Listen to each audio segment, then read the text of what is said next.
I don't normally do pickups videos, not really because I'm opposed to doing them, it's just because I don't tend to pick up a lot of games within a short period of time, so it doesn't really occur to me. But this last year has been a completely different story. I've been to several conventions, I've been to Korg's early in the year, and then after that I went to Cleveland, and then after that I went to Pittsburgh, and then after that I went to Torg. So 4 meaty conventions with a lot of stuff, a lot of things to potentially buy. And, I didn't buy everything I set my eyes on, of course, but I did end up with a bunch of stuff. And of course, the occasional eBay purchase and the occasional GameStop purchase. I've just been kind of slowly amassing this big pile of games over here. You might have noticed it sort of growing in size and in messiness, sort of in the background of some of my other videos this year. But let's take a look at them, see what we got.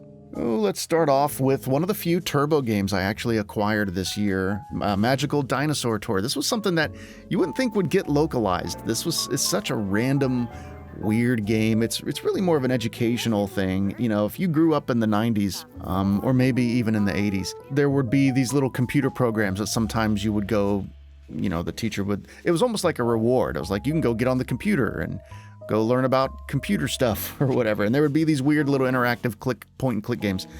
And so that's kind of what this reminds me of. You're just clicking around on dinosaurs and just learning about them. I mean, I guess it's a game. I don't know. I kind of find it annoying when people are like, that's not really a game.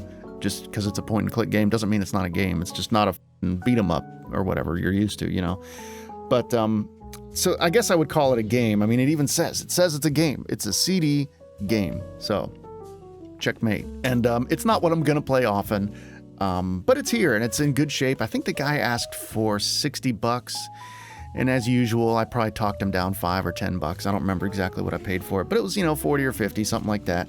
And, I'm not sure if that's a typical price or not. I feel like it's probably on the low end.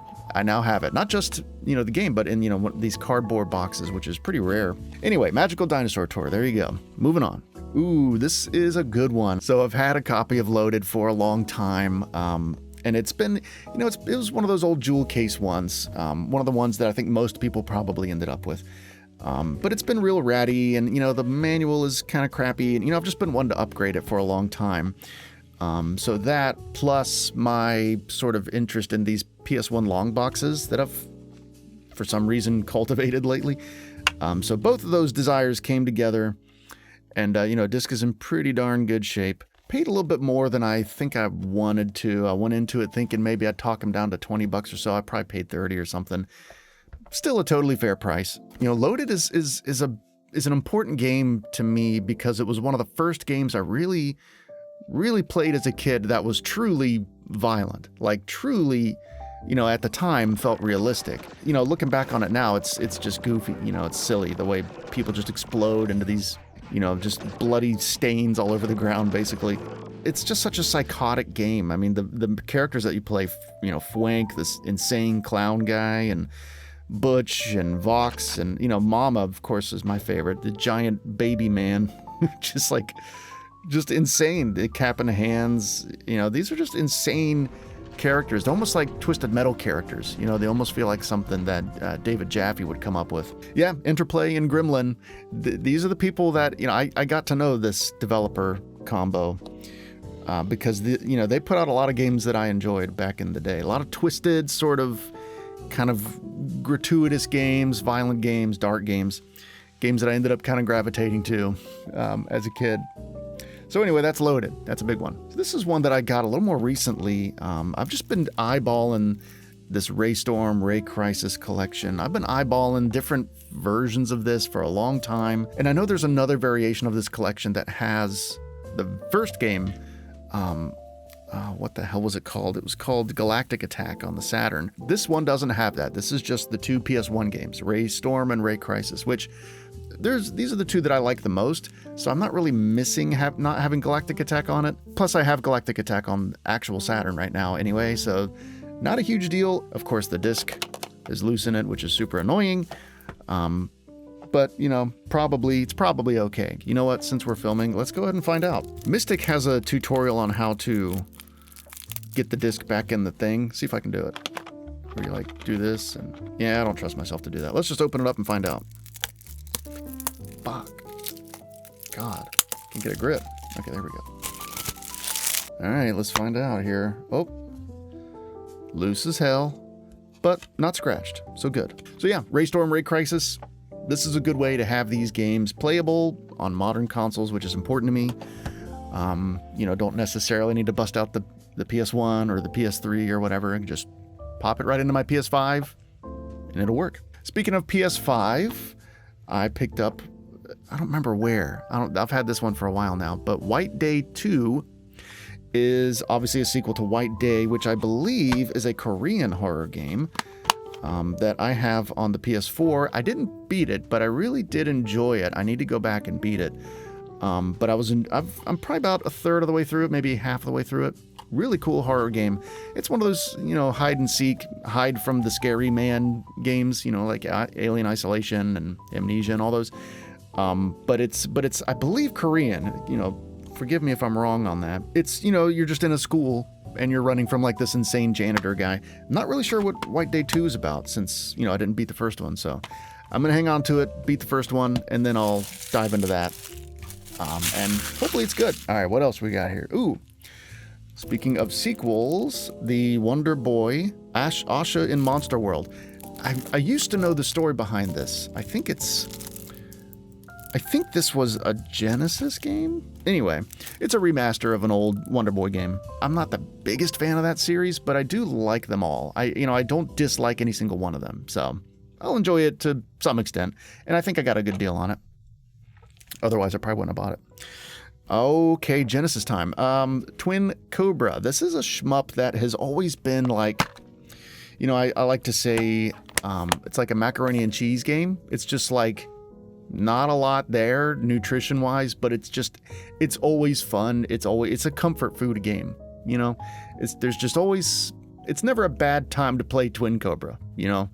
It's rarely the one that I pick up because there are so many better shmups from this era, but when I do play it, I always enjoy it. You know, I might not play it all the way through, I might not play it for very long, but this is another one of those games where I actually already have it, but it's just in crappy shape and it's just a loose cartridge and it's just looking kind of rough. So it's just one of those games that I wanted to, you know, get an upgraded version. You know, this has the manual looking clean, the cart looks excellent, the case looks excellent. But because it's kind of a common game, I think I only spent, you know, 15 or 20 bucks on it. So, you know, good deal. And I'll probably sell the cartridge that I have, that loose cart, probably get rid of that. Here's one where I have kind of a complicated relationship with this. Primal Rage is another one where this is a big nostalgia game for me. Me and my sister played the ever-loving crap out of Primal Rage. I think we played it on the Genesis primarily. But from what I understand, the PS1 version is probably the ultimate one, other than the arcade version, to have. So I'm in the process of getting it all together, and this is my way of my weird way of doing it. You know, I got this case. Manual is super clean. The case is super clean. I think I paid 50 or 40 bucks just for this case and manual. My idea was I would save money by just buying the case and manual on its own, and then someday I'll find the disc loose somewhere for 10 or 15 bucks, and then I'll buy that. And that's the plan.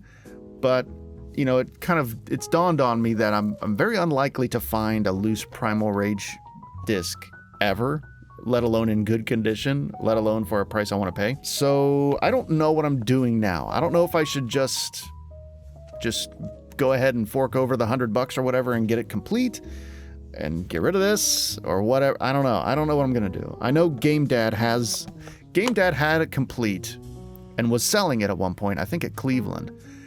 And I probably just should have bought it off him, you know. And when I showed this to him, he was like, "What? I have it complete." And I was like, "Well, I already bought this. I don't know." So I don't know what to do. But hindsight's 2020. I probably should have just bought it off him for whatever he was asking, 70, 80 bucks or whatever the hell it was. Anyway, you live, you learn. Maybe I'll find that loose disc one day. Maybe I'll buy his disc off of him. I don't know. You know, I don't know if he wants to go for that. Something else I've discovered about GameStops, at least in my area, is they still carry PS3 games. They're still selling them. They're on the bottom. You never really see them unless you're looking for them, but they still carry them. And I'll glance down there every now and then, and usually nothing's there that I'm interested in.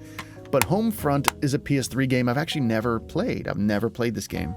And I've always been sort of interested in it. I guess it's about North Korea taking over or whatever. And it seems like there are people out there that really like it. It seems like there is a bit of a fan base for it. I don't think the sequel did very well, but anyway, I like these. I like THQ as a publisher. I know they don't ever really set the world on fire with anything, but I tend to like their games. For one reason or another. Black Ops 2, this is one that I traded in forever ago and just kind of regretted it. I like Black Ops 1, 2, and 3 quite a bit. If this ever came out on PS4, I'd rather do that, but it just never did, and it's just, this is the way I want to own it, so. Black Ops 2, I'm reunited. Thank the Lord, praise the Lord. Dead Space 3, another one that, I think this one actually I didn't trade in for the heck of it. I traded this one in because this came out on PS Plus, on PS3, like forever ago. And I went through a phase where, like, if something was on PS Plus, then I would just sell my physical version of it, which was stupid, and I regret ever doing that. So I'm glad to be reunited with this one. Even though it is probably my least favorite Dead Space game, it's still a Dead Space game. So, and that's what I think some people forget. Like, people hate on this game way more than they should, simply because it's not, 9 out of 10, 10 out of 10 Dead Space 1 and 2 quality. It's still like a solid 8, or at least a solid 7. I mean, it's a good game. It's still a good game. It's a fun game. And it has co-op, online co-op, which I'm not sure if it still works or not. Probably not. It's a great game. It's a Dead Space game. You can only fall so far. Speaking of games that are sequels that aren't as good as the previous games and are hated on a little bit too much as a result, I have God of War Ascension, and this very annoying, somebody wrote on it, annoyingly. Wrote on the inside of the case too, so great. Although they didn't write on the disc, so I'll probably switch out the case at some point when I get around to it. But this is another one where, yeah, it's not as good as God of War 3. It's not even as good as God of War 1 or 2, I would argue. But it is a good hack and slash game. Graphics are great. Performance is great, especially considering it's a PS3 game. I like it. It's, they did some things that I wasn't a fan of. The multiplayer, I was not a big fan of. The fact that there were like these segments where they would remove the button prompts, but you were still expected to like do something. Like I didn't really understand that. That felt like they had like 1 foot in one door of not having button prompts, and they had 1 foot in the door of having button prompts. And it's like, either do them or don't do them, Even still, this is a solid hack and slash game. I really, really hope that we get this remastered on PS4. My deep hope is that, they're going to release all the God of War games, or the PS2 games, the PSP games, and even this one and 3 in some sort of massive collection. That's my hope. I would love to see that on PS5. I would pay whatever, top dollar. I would pay that. Oh, here's another one that came out on PS Plus and I sold it. And then I regretted it. Yeah, Zombie Army 4. I really want to cover this game. I think I'm going to do a video on horde games because I really like games where there's just like waves and waves of enemies and it's just all about, just kind of surviving and just taking them out. Zombie Army 4 scratches that itch, better than most games that attempt it, at least for me. The zombies don't move super fast. But it still gets really challenging. I believe it's playable offline, which is important to me. But this is one of those games that online co-op is a blast. I definitely recommend playing it online one way or another. Rebellion, great developer, love their games. Give me Zombie Army 5. I'm ready. Let's go. So here's another one that came out on PS Plus, and I just kind of ignored it because it was on PS Plus. Maybe I should go ahead and say the reason why I'm so obsessed with games that are on PS Plus that I either sold or ignored because of that, I'm probably going to let my PS Plus lapse. And I think there's a lot that I want to say about that, and I might make a video on that at some point and just kind of talk about that because I'm just kind of, I don't know, I don't see the value in PS Plus anymore. Or at least it's diminishing to such an extent that, I want to go ahead and buy up the games that I've just kind of taken for granted through PS Plus, just in case I let it lapse, which I'm leaning towards doing at this point. So yeah, Concrete Genie, I've actually never played it. It looks cool. This developer, I think, is Pixelopus. They're defunct now. They got closed down after this game. I guess it just didn't do very well. But cool looking game to me. artsy-fartsy type of game. I like that type of stuff. Oh boy, here's one, Gotham Knights. You know, this is, I've never played it. I haven't played it yet, but I'm definitely going to, because what I've been wanting out of this Arkham series was a sequel to Arkham Knight. Just give me a sequel to Arkham Knight, God forbid. And it looks like they really haven't done that. You know, they put out Gotham Knights, and, you know, it wasn't quite that, and people kind of dumped on it for a few reasons, some good, some kind of contrived. And then I was waiting for Suicide Squad. I was thinking, okay, well, maybe this will be sort of a de facto sequel to Arkham Knight. And I guess it is, you know, canon-wise.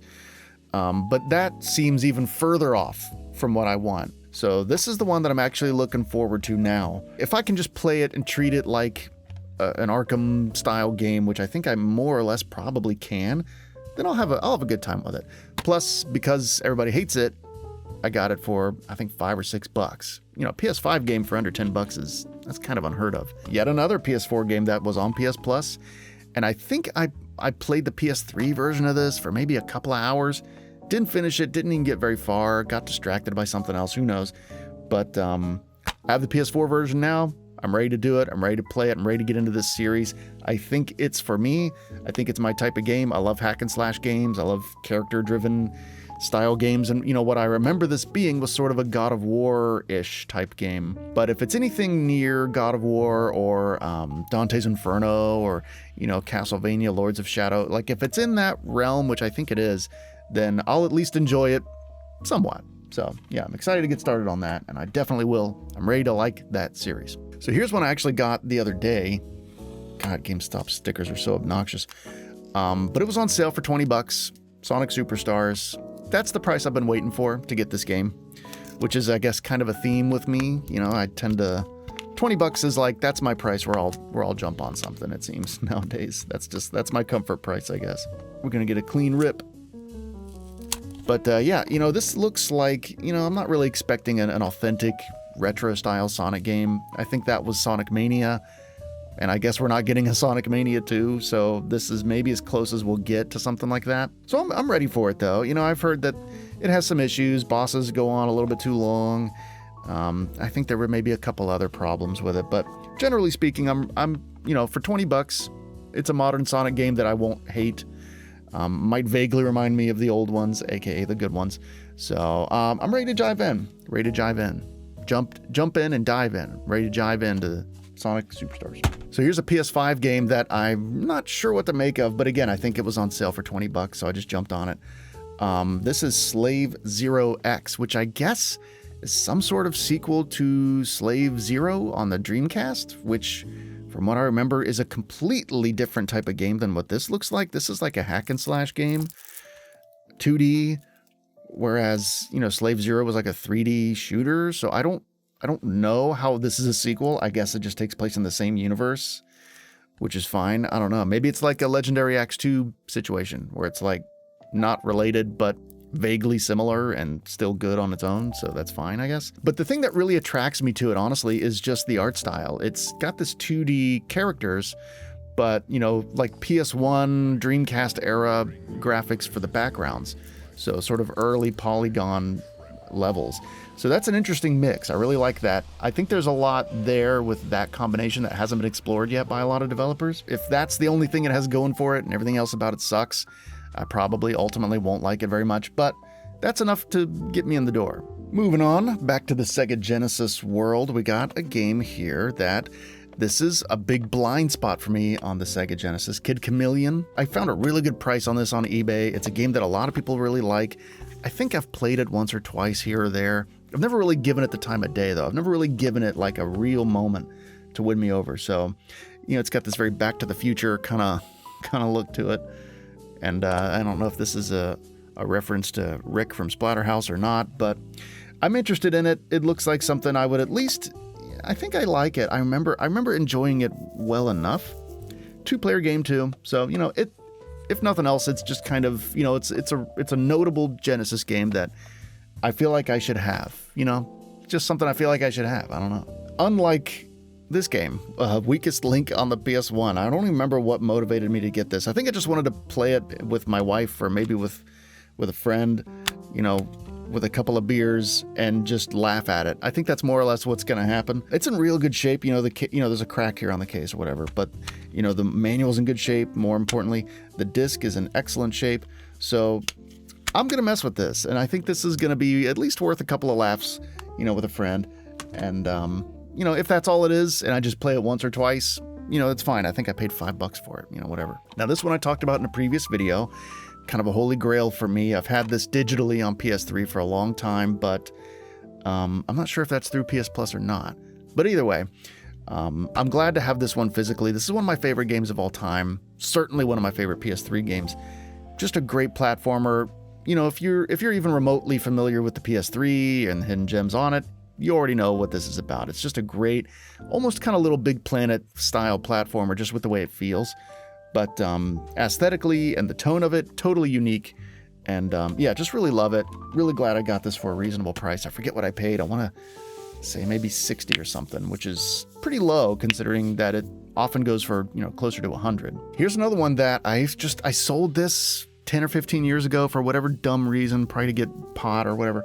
But Legend of Dragoon is a big JRPG for me. I'm kind of picky when it comes to PS1 JRPGs. I don't like them all, but I really do like this one. This one spoke to me for whatever reason. It just worked. And I've really enjoyed it. And I think I had Black Label back in the day. So, greatest hits now. It's fine, though. Again, I think I got it for $20. And the discs are in great shape. The manual looks great. Just a good price overall. And, I think it's because the green label, had it been a black label, probably would have been another 10 or $20, which I think would have also been fair, but I just didn't want to do that. I'm a little bit too cheap for that. Okay, here's another Interplay game, Red Asphalt, sort of, something that feels a little like it could exist in the same universe as Loaded, because of that sort of, that Interplay sort of edginess that I've always been attracted to. Just a cool racing game. I think it's a combat racing game. And it's just, it's vaguely violent, but ultimately PS1 racing games, as long as they're not absolute crap, for some reason, I really enjoy them. So yeah, Red Asphalt. I think I played this once or twice back in the day. And, I did, I was a kid, couldn't really absorb it really for what it was. But nowadays, now that my taste is way more refined and what I want and don't want, this fits right in, I think, with games that I'm going to enjoy. So and here's another one I have yet to play, Fear Effect 2. Now, I'm a big fan of Fear Effect, big fan of IDOS in general, their games on the PS1. I did a video on IDOS games on the PS1. Probably my worst performing video all year. So that's the end of that topic. But generally speaking, I'm a fan of IDOS, and I like the original Fear Effect, as clunky as it was. So I'm excited to see what 2 has in store. I really know almost nothing about it. I don't know any story beats or anything like that, so don't spoil it or I will delete your comment and block you. But yeah, Fear Effect 2, I love these, and I really like these double disc PS1 cases. I don't know why, I just like them. They're satisfying to hold, I just like them. Kind of like with the long boxes. It's just like, there's not a lot of logic there as to why I like them. I just do. Is this Jurassic Park or is this Lost World? Something. Oh, Lost World, Jurassic Park. Okay, whatever. So I bought this mostly because I did have this game as a kid. I did enjoy it for what it was. I know it's not a particularly great game, but the main reason I bought this was for the case. I'm trying to assemble my Skull Monkeys case, and I think this is more or less the same thing that was on Skull Monkeys. So I'm going to take this and put it on my Skull Monkeys jewel case, which right now is just a generic case. So I'm going to put this on there, and I'll be one step closer to having a complete Skull Monkeys case. I just need to get the, the back art for it. Not a game, but I did buy this at one of the conventions I was at. I want to say I got this at Pittsburgh, which was a cool find. This Castlevania show that was on Netflix. So sort of in the same vein as my thinking around letting PS Plus go, there's a chance I might let Netflix go and maybe a couple other streaming services. So if I can track down some of the shows that I like, or I'm going to like, or I'm going to want to watch down the road, I want to do that, right? So this is one, season 1 of the Castlevania show. In any case, it's good to have this in case I decide to let Netflix go, which there is an increasingly high probability of that, because I don't know, I don't like spending money every month on it. I don't use it every month. So it's like, I'd rather just buy a show one time for $10 or whatever. I own it forever. If I only watch it once a year, then fine. But anyway, that's a whole conversation for another day. So another PS1 Interplay game, Loaded 2, or Reloaded, rather, not Loaded 2. Yeah, I like this one. This one gets a lot of hate because it's just not as good as the first game, sort of has that sequelitis. You know, a sequel doesn't have to be as good as the first game. I just firmly believe that, and I think maybe I'm in a minority on that, but simply because it's not as good as the first game doesn't mean it's crap, you know, and that's kind of where Reloaded sits for me. It's like, if Loaded is like an 8 out of 10, this is probably more like a 6. And I don't think it's a 6 for a lot of really bad reasons. It's just not, you know, the levels just aren't as creative. It doesn't have quite as psychotic of a vibe as the first one, although it is still, you know, certainly off the rails. And I remember the characters aren't as memorable. Like, it has Cap and Hands and Fwank, but I don't think it has the big baby man. And so anyway, another top-down shooter though. You can 2 players, you know, it's just a cool game. I love the Loaded games. You know, they're just important to me, I guess, sentimentally.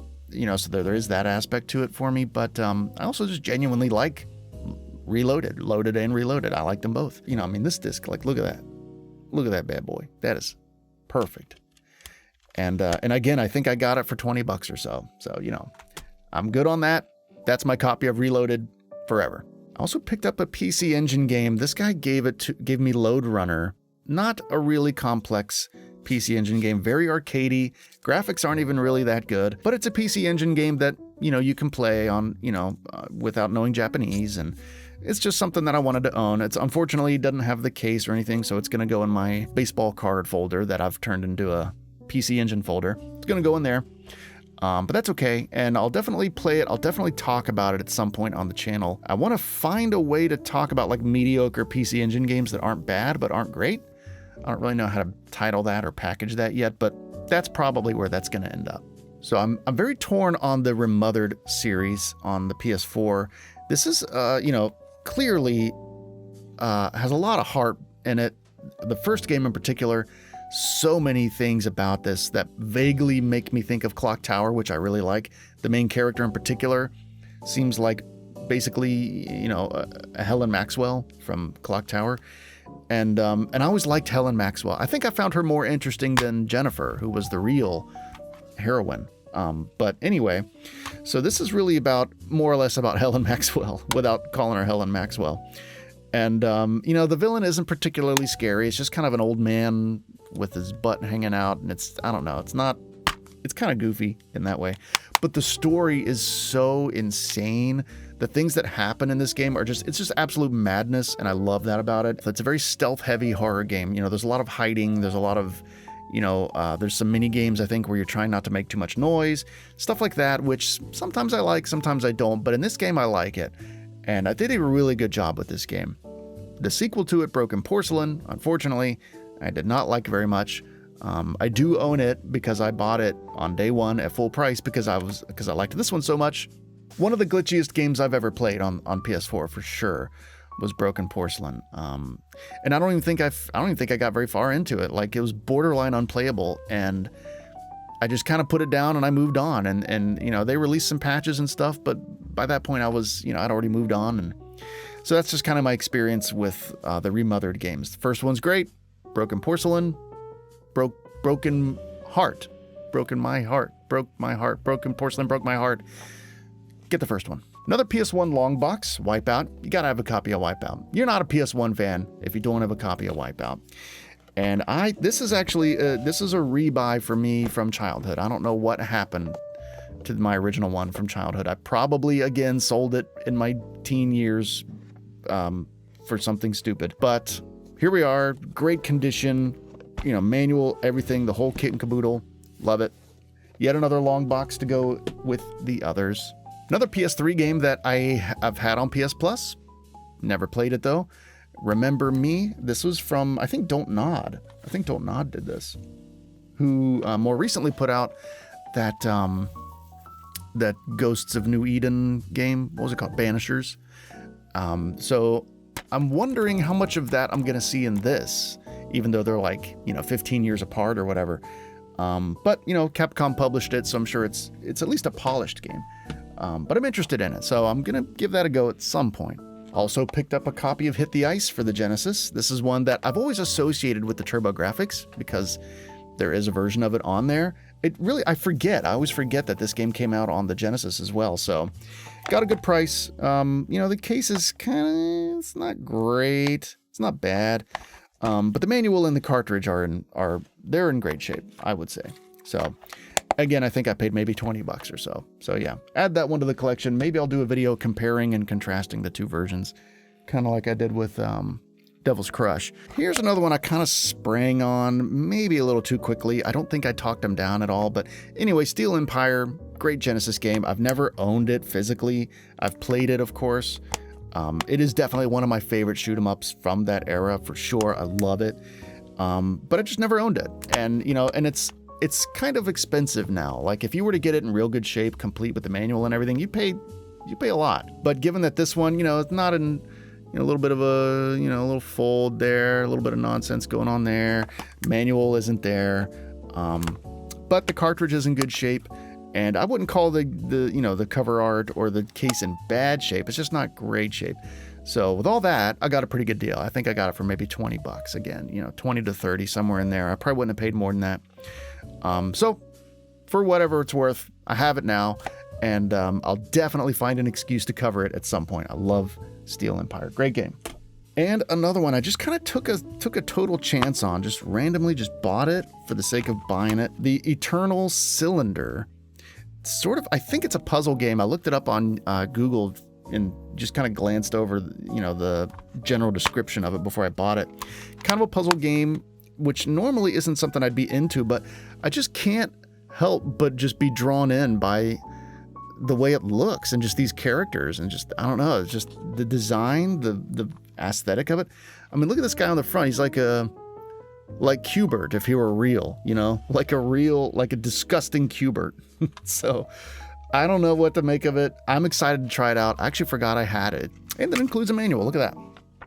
If it ends up being a PS4 hidden gem or something along those lines, maybe I'll cover it somewhere. What else we got here? Let's see. I'm just kind of a sucker for crappy PS1 games. I just am. And this looks like a crappy PS1 game. Power Rangers. Wow.